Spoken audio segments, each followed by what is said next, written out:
I have my ever trusty, very cheap makeup dusting brushes, some floral tape.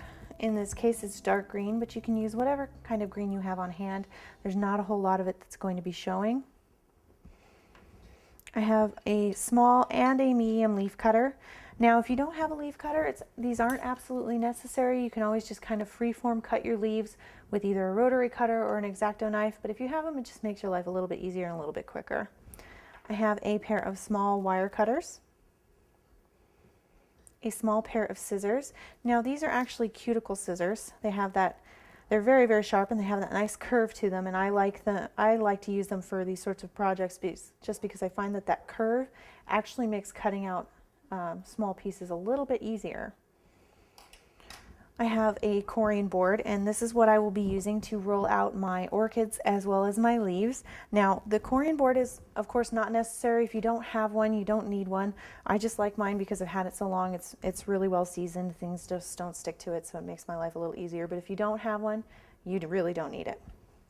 I have some 33 gauge white paper covered wire, which we will be using for our leaves as well as our orchid. I have a small acrylic rolling pin, some paper towels, which I will be using for construction as well as dusting.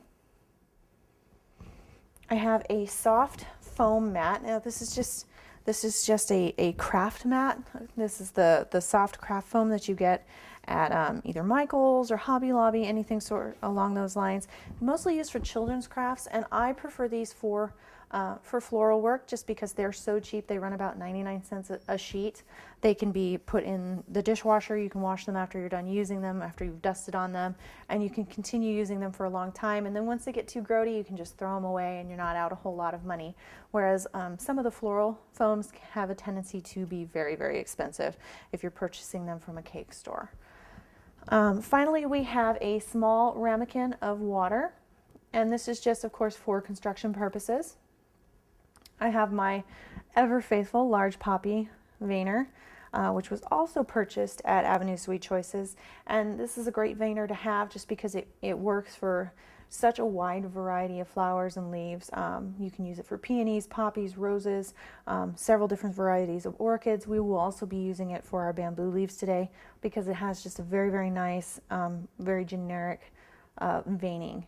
Which gives a lot of beautiful texture to your petals, but isn't so specific that you can't be used for more than one type of flower. And finally, we have 3 different shades of petal dust here. I have a daffodil, which we will be using in the throat of our orchid, as well as a fuchsia and a bright violet.